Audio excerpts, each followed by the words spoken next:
നമുക്ക് ഇന്ന് നടന്ന 8ാം ക്ലാസ്സുകാരുടെ കേരള പാഠാവലിയെ വൺ വേർഡ് ക്വസ്റ്റ്യൻ്റെ ആൻസർ കീ നോക്കാം.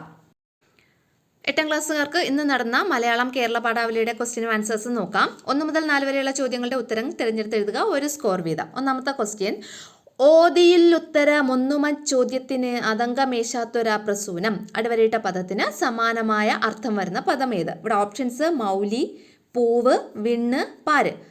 ഇവിടെ അടിവരയിട്ട പദം ഏതാണ്? പ്രസൂനം അല്ലേ? നമ്മൾ കഴിഞ്ഞ ദിവസം മോഡൽ ക്വസ്റ്റ്യനൊക്കെ ഇട്ടപ്പോൾ ഈ പ്രസൂനം എന്ന് പറയുന്ന വേർഡിൻ്റെ അർത്ഥം പറഞ്ഞിട്ടുണ്ടായിരുന്നു. എന്താണ് പ്രസൂനം എന്ന് പറഞ്ഞാൽ? പൂവ് അല്ലേ? ഓപ്ഷൻ ബി പൂവ്. അപ്പോൾ ഇവിടെ ആൻസർ എന്ന് പറയുന്നത് ഓപ്ഷൻ ബി. ഇവിടെ ആൻസർ എന്ന് പറയുന്നത് ഓപ്ഷൻ ബി പൂവ് എന്നുള്ളതാണേ. അടുത്ത രണ്ടാമത്തെ ക്വസ്റ്റ്യൻ, ചുവടെ പിരിച്ചെഴുതിയവയിൽ കൂട്ടത്തിൽ പെടാത്തത് ഏത്?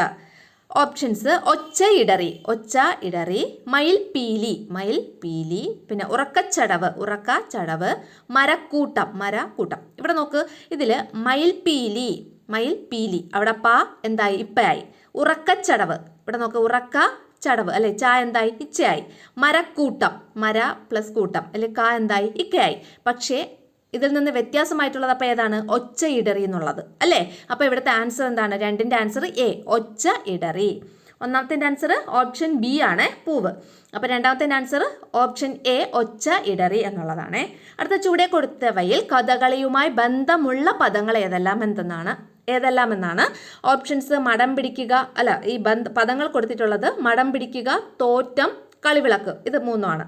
ഇതിൽ ഓപ്ഷൻസ് 1ഉം 2ഉം ശരി, 1ഉം 3ഉം ശരി, 1 മാത്രം ശരി, 2 മാത്രം ശരി. ഇതിലേതാണ് ആൻസർ? കളിവിളക്ക് എന്തായാലും കഥകളിയുമായിട്ട് ബന്ധപ്പെട്ട പദമാണ് എന്നുള്ളത് നിങ്ങൾക്കറിയാം. അപ്പം മൂന്നാമത്തത് ശരിയാണ് അല്ലേ? അപ്പം ഈ 3 വരുന്ന ഓപ്ഷൻ ഇവിടെ ഏതുണ്ടെന്ന് നോക്കണം. ഏത് ഓപ്ഷൻ ഉണ്ട്?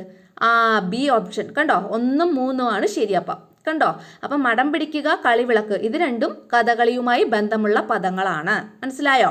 ഇങ്ങനെയാണ് നമ്മൾ ആൻസർ ഈ ചോയ്സിൽ നിന്ന് ആൻസർ കണ്ടുപിടിക്കേണ്ടത് കേട്ടോ. അപ്പോൾ 1ഉം 3ഉം ശരി എന്നുള്ള ബി ഓപ്ഷനാണ് മൂന്നാമത്തെ ആൻസർ. അടുത്ത തിങ്കളാഴ്ച നല്ല ദിവസം എന്ന പാഠഭാഗം ഏത് സാഹിത്യ വിഭാഗത്തിൽ പെടുന്നു? ഓപ്ഷൻസ് നോവൽ, കഥ, തിരക്കഥ, ആത്മകഥ. ഏതാണ്? അത് തിരക്കഥ അല്ലേ? ഓപ്ഷൻ സി തിരക്കഥ എന്ന സാഹിത്യ വിഭാഗത്തിലാണ് പെടുന്നത്. അപ്പം 4 വൺ-വേർഡ് ക്വസ്റ്റ്യൻ്റെ ആൻസർ 4 ശരിയായിട്ടില്ലേ നിങ്ങൾക്ക്? അപ്പോൾ ബാക്കിയുള്ള ക്വസ്റ്റ്യൻസ് ഞാൻ ഇടാമേ. ഇപ്പോൾ തൽക്കാലം ഈ 4 വൺ-വേർഡ് ക്വസ്റ്റ്യൻസ് മാത്രമേ ചെയ്തിട്ടുള്ളൂ കേട്ടോ. ബാക്കിയുള്ളത് ഉടനെ തന്നെ ഇടാം.